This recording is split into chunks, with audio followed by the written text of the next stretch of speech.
ഹരേ കൃഷ്ണ. എല്ലാവർക്കും മാധവത്തിലേക്ക് സ്വാഗതം. ശ്രീമദ് ഭഗവത്ഗീത 2-ാമത്തെ അധ്യായം സാഖ്യ യോഗ. സാഖ്യയോഗയിലെ 57-ാമത്തെ ശ്ലോകം. ശ്രീ ഭഗവാനു വാച യഹ സർവത്ര അനഭിസ്നേഹ തദത്പ്രാപ്യ ശുഭാശുഭം ന അഭിനന്ദതി ന ദ്വേഷ്ടി തസ്യ പ്രജ്ഞാ പ്രതിഷ്ഠിത. അർത്ഥം നമുക്ക് നോക്കാം. സർവേശ്വരനായ ഭഗവാൻ ശ്രീകൃഷ്ണൻ അർജുനനോട് ഇപ്രകാരം പറഞ്ഞു: യഹ ആരോ അവൻ, സർവത്ര എല്ലായിടത്തും, അനഭിസ്നേഹ വിത്തൗട്ട് അറ്റാച്ച്മെൻറ്റ്, അതായത് രാഗമില്ലായ്മ, അറ്റാച്ച്മെൻറ്റ് ഇല്ലായ്മ, സ്നേഹമില്ലായ്മ. തദത്തത് അർത്ഥം അത് എന്നാണ് അതിൻ്റെ അർത്ഥം. പ്രാപ്യ കരസ്ഥമാക്കുക, ശുഭാശുഭം ശുഭ അശുഭം, നന്മ തിന്മകൾ, ന ഇല്ല, അഭിനന്ദതി ആഹ്ലാദിക്കുക, ന ഇല്ല, ദ്വേഷ്ടി വെറുപ്പ്, തസ്യ അവനെ, പ്രജ്ഞ ജ്ഞാനം, പ്രതിഷ്ഠിത ഉറപ്പിക്കുക. ഇവിടെ എന്താണ് ഭഗവാൻ അർജുനനോട് പറയുന്നത്? ഏതൊരാൾ രാഗമില്ലാതെയും നന്മ തിന്മകളിൽ ആഹ്ലാദിക്കാതിരിക്കുകയും വെറുക്കാതിരിക്കുകയും ചെയ്യുന്നുവോ അവൻ്റെ ജ്ഞാനം ഉറച്ചതാണ്.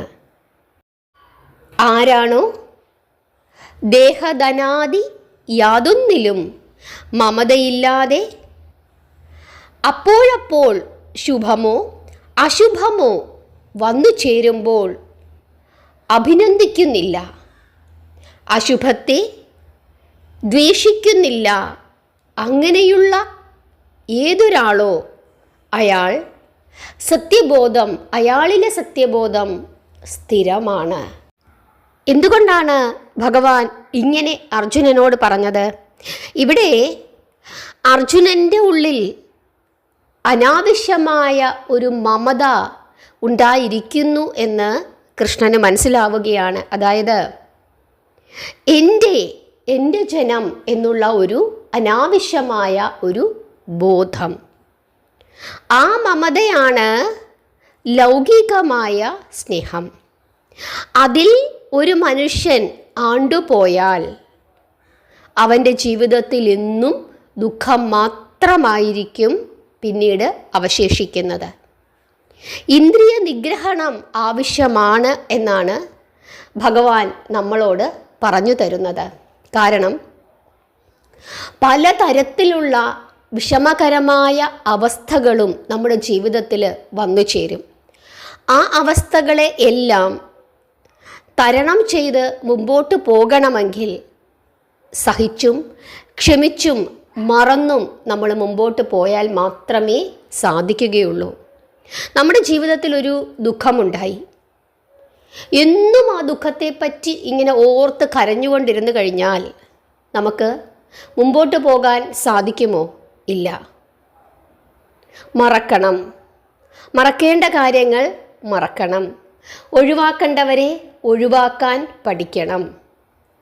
നഷ്ടപ്പെട്ടു പോയതിനെ പറ്റി ഓർത്ത് വിലപിച്ചുകൊണ്ടിരുന്നിട്ട് കാര്യമില്ല. അനാവശ്യമായ മമതാമോഹം, എൻ്റെ ജനം എന്നുള്ള ആ ഒരു മോഹം, അത് നാശം കൊണ്ടുവന്ന് തരും. ഇതാണ് ഈശ്വരൻ ഇവിടെ ഉദ്ദേശിക്കുന്നത്. പൂർണ്ണമായ ഇന്ദ്രിയ നിഗ്രഹണമാണ് സ്ഥിതപ്രജ്ഞയ്ക്ക് വഴി തെളിക്കുന്നത്. ഈ സാധനാമാർഗത്തെ കൂടി സൂചിപ്പിച്ചുകൊണ്ട് ആരാണോ ഇന്ദ്രിയങ്ങളെ പൂർണ്ണമായി വിഷയങ്ങളിൽ നിന്നും പിൻവലിച്ചിട്ടുള്ളത് അയാളുടെ പ്രജ്ഞയാണ് പ്രതിഷ്ഠിത എന്നാണ് ഭഗവാൻ പറഞ്ഞിരിക്കുന്നത്. അതായത് അങ്ങനെ ഒരു മനുഷ്യൻ ഉണ്ടാകണം എന്നാണ് പറഞ്ഞിരിക്കുന്നത്. നമ്മളൊക്കെ ഈ മമതയിൽപ്പെട്ട ആളുകളാണ്. കാരണം നമ്മൾ ഈ ലൗകിക ജീവിതത്തിൽ ജീവിക്കുന്ന ആളുകളാണ്. നമുക്ക് പരസ്പരം അങ്ങോട്ടും ഇങ്ങോട്ടുമൊക്കെ സ്നേഹമുണ്ട്. എൻ്റെ എന്നുള്ള ബോധം നമുക്കുണ്ട്, എൻ്റെ ജനം എന്നുള്ള ബോധമുണ്ട്. അതൊക്കെ നമുക്ക് ആവശ്യമാണ്. പക്ഷേ ഒരു സാഹചര്യം വരുമ്പം അവിടെ നമ്മൾ എന്ത് ചെയ്യണം? ഇന്ദ്രിയ നിഗ്രഹണം സാധ്യമാക്കണം. അത് സാധ്യമാക്കിയില്ലെങ്കിൽ നമ്മുടെ മാനസിക നില തന്നെ എന്ത് ചെയ്യും? തെറ്റിപ്പോകും. മറക്കേണ്ടത് മറക്കണം, ഒഴിവാക്കേണ്ടതിനെ നമ്മൾ ഒഴിവാക്കണം. ഈശ്വരൻ ആണ് സത്യം, അതിലേക്കാണ് നമ്മൾ നടന്നു നീങ്ങേണ്ടത് എന്നുള്ള ഒരു ബോധം നമുക്ക് ഉണ്ടാകണം. മനസ്സിനെയും ശരീരത്തിനെയും ഒക്കെ നിയന്ത്രിക്കണം. ആ നിയന്ത്രണം നമ്മുടെ ജീവിതത്തിൽ എത്രത്തോളം പ്രാധാന്യമുള്ളതാണ് എന്നാണ് പല പല ശ്ലോകങ്ങളിലൂടെ ഈശ്വരൻ നമുക്ക് പറഞ്ഞു തന്നിട്ടുള്ളത്. പലപ്പോഴും ആ ഇന്ദ്രിയങ്ങൾക്കുള്ള നിയന്ത്രണം ഇല്ലാത്തതുകൊണ്ടാണ്, മനസ്സിന് നിയന്ത്രണം ഇല്ലാത്തതുകൊണ്ടാണ് നമ്മുടെ ജീവിതത്തിലാണെങ്കിൽ പോലും പലപ്പോഴും പല പ്രശ്നങ്ങൾക്കും അത് കാരണമാകുന്നത്.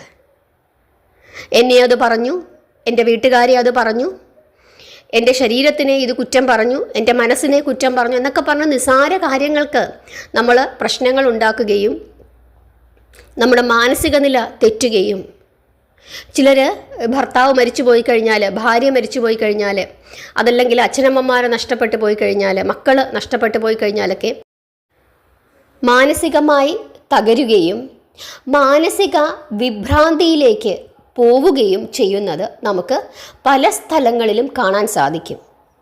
എന്തുകൊണ്ടാണ് അങ്ങനെ സംഭവിക്കുന്നത്? അനാവശ്യമായ മമത. നമുക്ക് നഷ്ടപ്പെടേണ്ടതാണ്. ഇതൊക്കെ ഈശ്വരൻ്റെ കളിയാണ്, നമ്മുടെ വിധിയാണ്, നമ്മുടെ കർമ്മഫലമാണ് എന്ന് നമ്മൾ മനസ്സിനെ പറഞ്ഞ് ബലപ്പെടുത്തി പാകപ്പെടുത്തി മുമ്പോട്ട് പോയാൽ മാത്രമേ ഈ ലോകത്ത് നമുക്ക് ജീവിക്കാനായിട്ട് സാധിക്കുകയുള്ളൂ.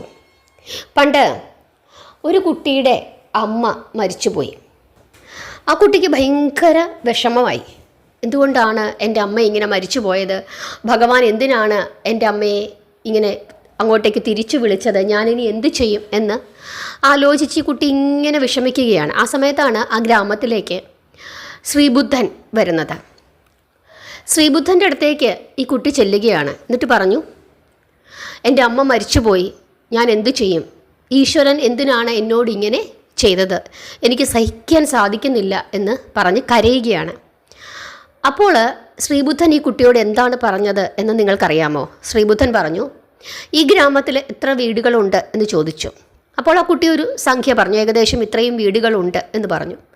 മോന് ഒരു കാര്യം ചെയ്യുക, എല്ലാ വീട്ടിലും പോയിട്ട് മരണം ഇല്ലാത്ത, അതായത് അവരുടെ ആരെങ്കിലും മരിക്കാത്ത ഏതെങ്കിലും ഒരു വീട് ഉണ്ടെങ്കിൽ ആ വീട്ടിൽ നിന്നും കുറച്ച് കടുക് മേടിച്ചു കൊണ്ട് വരാമോ? ഇതിനൊരു പ്രതിവിധി ഉണ്ടാക്കി തരാം എന്ന് പറയുകയാണ്. അപ്പോൾ കുട്ടിക്ക് വലിയ സന്തോഷമായി. ഏതെങ്കിലും ഒരു വീട് കാണുമല്ലോ, കുറച്ച് കടുക് മേടിച്ചുകൊണ്ട് വന്നാൽ മതിയല്ലോ, എൻ്റെ അമ്മയെ തിരിച്ചു തരാമെന്ന് പറഞ്ഞല്ലോ എന്ന് വിചാരിച്ചിട്ട് ഈ കുട്ടി എല്ലാ വീടുകളിലും ഇങ്ങനെ കയറി ഇറങ്ങുകയാണ്.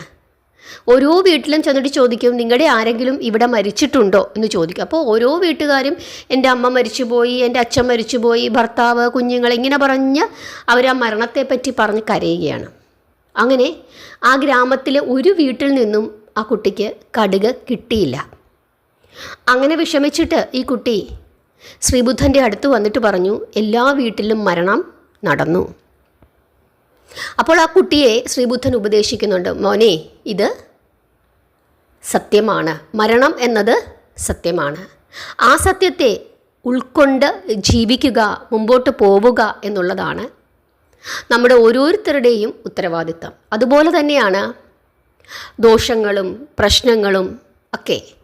അനാവശ്യമായ മമതയാണ് പലപ്പോഴും നമ്മളെ നേർവഴി കാണിച്ചു തരാത്തതും നമ്മുടെ ബുദ്ധി നേരായി പ്രവർത്തിപ്പിക്കാത്തതും. അതുകൊണ്ട് അനാവശ്യമായ മമത വെടിഞ്ഞിട്ട് മനസ്സിനോടും ശരീരത്തിനോടും ഒക്കെയുള്ള അനാവശ്യമായ സ്നേഹം വെടിഞ്ഞിട്ട് ഈശ്വര ചിന്തയിൽ മുഴുകി എല്ലാം ഈശ്വരൻ്റെ ഇച്ഛയാണ് എന്ന് കരുതി നമ്മളിൽ ഏൽപ്പിച്ചിരിക്കുന്ന നമ്മുടെ ജോലി എന്താണോ അത് കൃത്യമായി ചെയ്ത് ഫലം ഈശ്വരൻ തരും എന്ന പ്രതീക്ഷയോടുകൂടി മുമ്പോട്ട് പോയാൽ ഈശ്വരൻ എന്ത് ഫലമാണോ നമുക്ക് നൽകുന്നത് അതെല്ലാം ഈശ്വരൻ്റെ ഇച്ഛയാണ്, ഇതാണ് എനിക്ക് വിധിച്ചത് എന്ന് കരുതി വീണ്ടും വീണ്ടും പരിശ്രമിക്കുക. പരിശ്രമം അത് വളരെ അത്യാവശ്യമാണ്. അങ്ങനെ പരിശ്രമിച്ച് മുമ്പോട്ട് പോയാൽ ഈശ്വരൻ്റെ കടാക്ഷം, ഈശ്വരൻ്റെ സ്നേഹം നമ്മൾ പ്രതീക്ഷിക്കുന്നതിലും അപ്പുറമായി ലഭിക്കും എന്നുള്ളതാണ് ഭഗവാൻ നമുക്ക് പല അവസരങ്ങളിലൂടെ പറഞ്ഞു തന്നിരിക്കുന്നത്. നമ്മൾ ഭാഗവതം ആ കഥകളൊക്കെ വായിക്കുന്ന സമയത്ത് കുചേലനെയും അക്രൂരനെയും ഒക്കെ ഭഗവാൻ എങ്ങനെയാണ് സ്നേഹിച്ചത്, എങ്ങനെയാണ് ഓരോരോ അവസരങ്ങളിൽ അവർക്ക് വേണ്ട കാര്യങ്ങളൊക്കെ ചെയ്തു കൊടുത്തത്, അർജുനനെ ആയാലും സത്യഭാമയുടെ കാര്യത്തിലായാലും അങ്ങനെ ഓരോരുത്തരുടെയും കാര്യത്തിൽ. ഇനിയിപ്പം നമ്മൾ പഠിച്ചങ്ങോട്ട് വരുന്ന സമയത്ത് നന്ദഗോപരുടെയും യശോദയുടെയും ദേവകിയുടെയും ഒക്കെ പരിഭവങ്ങളും സങ്കടങ്ങളും ഒക്കെ മാറ്റിയ ഭഗവാനെ നമുക്ക് കാണാനായിട്ട് സാധിക്കും. അങ്ങനെ ഈശ്വരനെ വിശ്വസിച്ച് മനസ്സിനെയും ശരീരത്തിനെയും നിയന്ത്രിച്ച് ജോലി ചെയ്യാനാണ് ഭഗവാൻ നമ്മളോട് പറഞ്ഞിരിക്കുന്നത്. ഓരോരുത്തർക്കും പറഞ്ഞിരിക്കുന്ന ജോലി, ആ ജോലി കൃത്യമായി ചെയ്താൽ ഈശ്വരൻ്റെ അപാരമായ സ്നേഹം നമുക്ക് ലഭിക്കും എന്നുള്ള കാര്യത്തിൽ യാതൊരു തർക്കവും ഇല്ല. നിങ്ങൾക്ക് ഈ ഭാഗം മനസ്സിലായി എന്ന് വിശ്വസിക്കുന്നു. എന്താണ് നിങ്ങളുടെ അഭിപ്രായം? അക്കാര്യങ്ങളൊക്കെ കമൻ്റ് ഇടണം. ഇതിഷ്ടപ്പെട്ടെങ്കിൽ നിങ്ങൾ ലൈക്ക് ചെയ്യണം. നാമം ജപിച്ചുകൊണ്ടേയിരിക്കുക. സർവേശ്വരനായ ഭഗവാന്റെ അനുഗ്രഹം എല്ലാവർക്കും ഉണ്ടാകട്ടെ. ഹരേ കൃഷ്ണ.